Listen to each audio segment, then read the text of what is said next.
ठाकुरे कहले मु तो देइछि आदेश होइछि आज्ञा तू सतसंग करिवु मानवाभिमान रे सतसंग ठारू दूरे जीवु नाई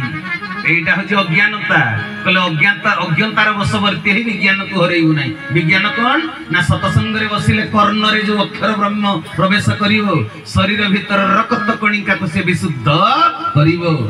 आमे खाद्य खाई सारला परे ताहे से खाद्य रु केमिति रक्त तयारी होउची से आमे जानि परछन्ति कि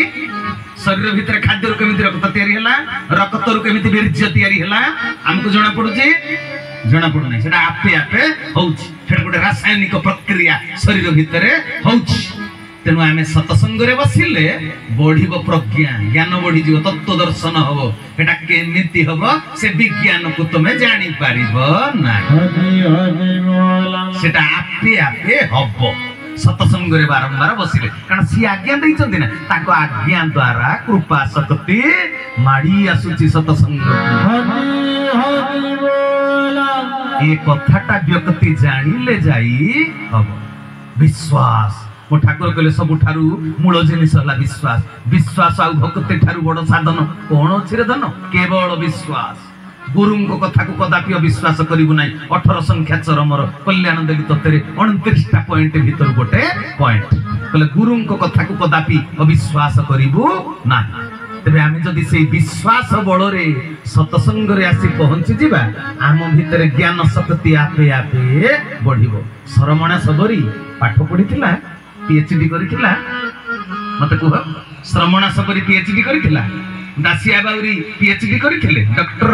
डाक्टरी पाठ पढिथिले कहंतु ना हां जेते भक्त रघुवर रखित केते पाठ पढिथिले भगवान को अधीन करिदेले जे ससुर बुढ़ा देइथिबा विष को पी देले विष को हरण कले प्रभु जगन्नाथ बुझि परछ कथा से माने पाठ पढ़ी नांती श्रमणा सबरी पाठ पढ़ीनी आजिकल तो गुरु भाई माने बाहागर बड़पण रे कहउछन सामाजिक विधि व्यवस्था रे आइंस टिकिए न कले केमिति बर यात्री संतुष्ट हेबे किंतु श्रमणा सबरी बाल्य विवाह करूथला ता स्वामी जेतले स्वामी तांको बापा बाल्य विवाह करूचंती झियो को छोट बयस रु छोटिया छुआटी 7-8 वर्षर बयस ता बापा सबरो राजा सबरो राजकुमारी होची श्रमणा घरे सब बंधा हेची छेली मेंढी गुडा ताकू डाल पत्र दिया जाउची मासे आगु श्रमणा पचारला बापा ए छेली आ मेंढा गुडा को काहे की बंधा हेची कहले बा तो बाहागर आ 10 दिन परे तो बाहागर रे एगुडा को सब मांस करा जीवो कहले मु बाहागर हेबी जे एते जीव हत्या करा जीवो एमान को जीव हत्यार कारण होची मु कहले हां तो बाहागर पय एगुडा को मरा जीवो सब राती अधरे घर छाड़ी श्रमणा पळे कहला मो बाहागर पई जदी एते जीव हत्या हबो मु सबुर पाप मुंडेईबी नरक को जीवी मु जीव हत्यार कारण हेबी नाही बर मो बाहागर न हो श्रमणा सबरी राती अधरे घर छाड़ी छोटिया छुआटा कुआडे पळे जायके जतले मातंग ऋषि का आश्रम पाखरे जोर रे कांदुची छोटिया छुआटा आत्मज्ञान उदय होईची सिना किंतु छोटिया छुआटा कुआडे जीवी कोन करिवि कांदुची मातंग ऋषि आश्रम रु आसी गले 2-4 जन ऋषि कुमार कहले ए झियो कुआडे आसीचु तो घर कोठी कहले मु केते दूर रु आसीची मु कहि परिबि मु राती अधरे जंगल भितर एते बाट चली आसीली कहले काहे की घर छाडिलु कहला कारण होची एटा कहले रे तो भीतर केडे बड़ आत्म चेतना छोट छुआ हे जीव हत्यार कारण साजिबु नाही बोली पळे आछू ऋषि को पाखकु आस ऋषि को पाखकु आसिले ऋषि एते खुशी हे गले कहले मालो तू जगत कल्याणकारी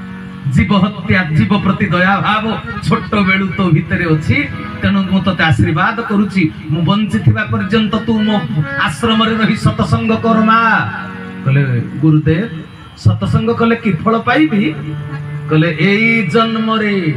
प्रभु परमात्मा राम रूप रे धरा पृष्ठ को आसीबो एई जन्म रे तांकर संग लाभ करिवु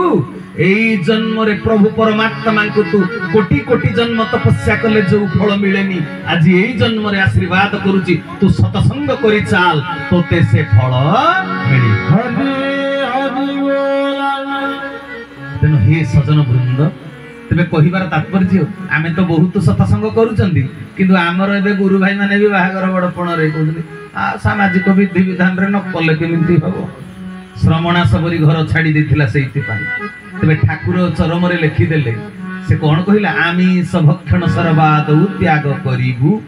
हैला ठाकुर मोर कहि देले ए कथा को लोक माने बुझी पारु नाहंती काहे कि ना बारंबार सत्संग कले सत्संगर नाम कीर्तन आरती दर्शन ध्यान प्रार्थना प्रवचन सबु गुडाक कर्ण भितर प्रवेश करी रक्त कणिका को अमृतमय कले जाई धीरे धीरे भावर परिवर्तन हुअंता समस्त नियमित विधि पूर्वक